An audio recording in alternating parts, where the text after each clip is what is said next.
Chapter number 2 youth publication BPSC TRE 4 के लिए 1 to 5 to 11 12 के लिए जीके जीएस मोस्ट इम्पोर्टेंट आप सभी के लिए। भारत में बाबर के आगमन के कारण निम्नलिखित कथनों पर विचार कीजिए कि भारत में बाबर के आगमन के कारण क्या हुआ। ऑप्शन नंबर सी होगा इसका आंसर। आंसर में लिखा है प्रदेश में तैमूरिड राजवंश की स्थापना हुई और युद्ध में तोपों की शुरुआत हुई। अष्टप्रधान मंत्री परिषद थी। ऑप्शन नंबर सी मराठा प्रशासन में अष्टप्रधान मंत्री परिषद थी मराठा प्रशासन में। कुछ इम्पोर्टेंट है मराठा प्रशासन को लेके। पेशवा अथवा मुख्य प्रधान जो है राजा का प्रधानमंत्री कहलाता था। पेशवा अथवा मुख्य प्रधान राजा का प्रधानमंत्री कहलाता था। आमत्य पंत अथवा मजुमदार वित्त एवं राजस्व मंत्री है। वाक्यानवीस मंत्री वर्तमान गृह मंत्री कहलाते थे। सुमंत जो है सुमंत वर्तमान विदेश मंत्री कहलाते थे। सचिव श्रीनिवास और चिटनीस राजकीय पत्र व्यवहार थे। सेनापति शरे नोबन। न्यायाधीश मुख्य न्यायाधीश पंडित राव धार्मिक कार्यों के लिए मोस्ट इम्पोर्टेंट है, आप लोग ध्यान से देखेंगे। बक्सर की लड़ाई के बाद किस संधि का हस्ताक्षर किए। बक्सर की लड़ाई के बाद किस संधि पर हस्ताक्षर किए गए। इलाहाबाद संधि पर हस्ताक्षर किए गए।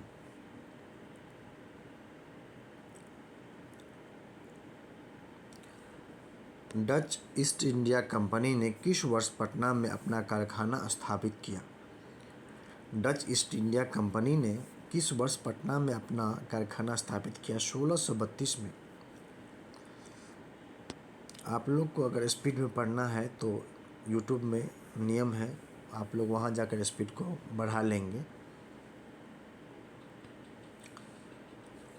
इनमें से कौन इंग्लैंड में भारत के अनाधिकारित दूत बने। अनाधिकारित दूत बने। इनमें से कौन इंग्लैंड में भारत के अनाधिकारित दूत बने। Who among the following become India's unofficial ambassador to England. Dadabhai Naoroji.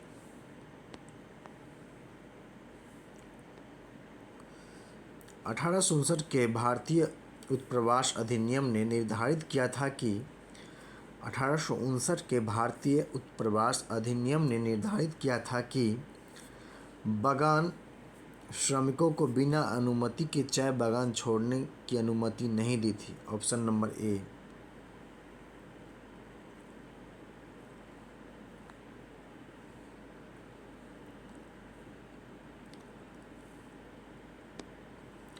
निम्नलिखित में से किसको grand old man of the India कहा जाता है।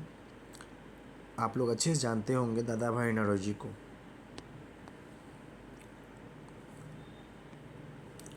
निम्नलिखित में से ब्रिटिश शासन के दौरान भारतवर्ष के अंतर्गत निवर्णीकरण का कौन सा मुख्य कारण था। निम्नलिखित में से ब्रिटिश शासन के दौरान भारतवर्ष के अंतर्गत निवर्णीकरण का कौन सा मुख्य कारण था। ऑप्शन नंबर डी उपरोक्त में से एक से अधिक। पढ़ते हम लोग।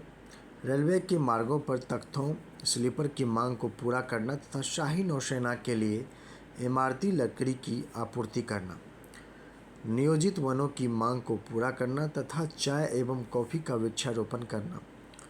विस्तारित खेती की मांग को पूरा करने के लिए भूमि को उन्नत करना। चारों ऑप्शन सही है। 1857 के विद्रोह के मध्य नाना साहब ने अपने आप को मुगल सम्राट का क्या घोषित किया। 1857 के विद्रोह के मध्य नाना साहब ने अपने आप को मुगल सम्राट का क्या घोषित किया। नायब घोषित किया।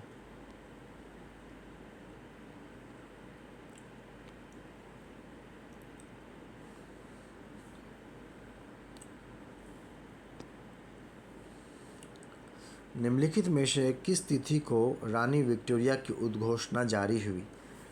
Queen Victoria proclamation was issued on which of the following dates। निम्नलिखित में से किस तिथि को रानी विक्टोरिया की उद्घोषणा जारी हुई।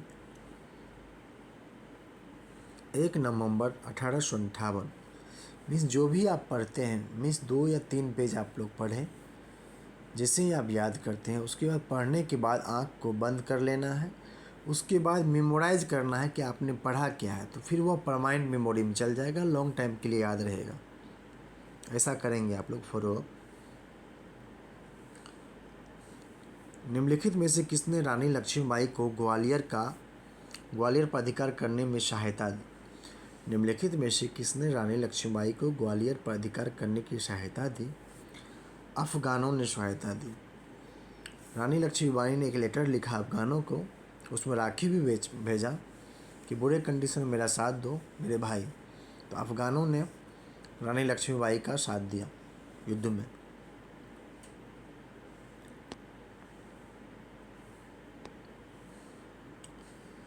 अठारह के विद्रोह को किसके द्वारा पहली बार प्रथम भारतीय स्वतंत्रता संग्राम के रूप में वर्णित किया गया? बाल गंगाधर तिलक। 1857 के विद्रोह को किसके द्वारा पहली बार प्रथम भारतीय स्वतंत्रता संग्राम के रूप में वर्णित किया गया था? बाल गंगाधर तिलक।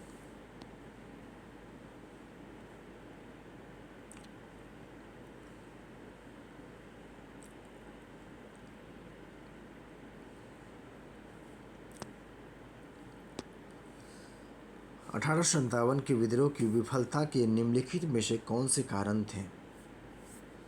उपयुक्त में से सभी। अंग्रेजों की सैन्य श्रेष्ठता, विद्रोहियों के पास कोई एकीकृत कार्यक्रम एवं विचारधारा नहीं थी, समाज के सभी वर्गों से समर्थन का अभाव था। यह तीनों कारण था। किस अंग्रेज सैन्य अधिकारी ने झांसी की रानी को यह कहते हुए श्रद्धांजलि दी थी कि यह वह औरत सोई हुई है जो विद्रोहियों में एकमात्र मर्द थी? हेरोज ने। किस अंग्रेज सैन्य अधिकारी जनरल ने झांसी की रानी को यह कहते हुए श्रद्धांजलि दी थी कि यह वह औरत सोई हुई है जो विद्रोहियों में एकमात्र मर्द थी? हेरोज ने कही थी।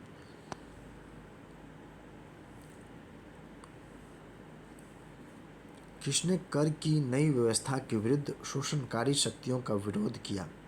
किसने कर की नई व्यवस्था के विरुद्ध शोषणकारी शक्तियों का विरोध किया? संथाल ऑफ बिहार 1855 से 56। संथाल ऑफ बिहार, बिहार के संथालियों ने।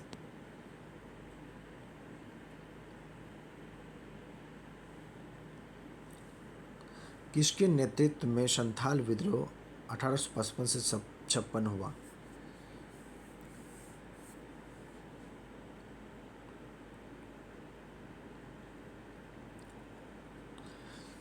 किसके नेतृत्व में संथाल विद्रोह 1855 से 56 हुआ? इनमें से कोई नहीं है, इसमें होगा ऑप्शन। सिद्धू, कान्हू, भैरव और चांद नामक 4 भाई थे, जिसमें सिद्धू और कान्हू प्रमुख नेतृत्व करता थे। किसके नेतृत्व में संथाल विद्रोह हुआ? सिद्धू एवं कान्हू। बंकिम चंद्र चटर्जी का उपन्यास आनंद मठ में किस विद्रोह का उल्लेख हुआ? बंकिम चंद्र चटर्जी के उपन्यास आनंद मठ में किस विद्रोह का उल्लेख है? सन्यासी विद्रोह का उल्लेख है।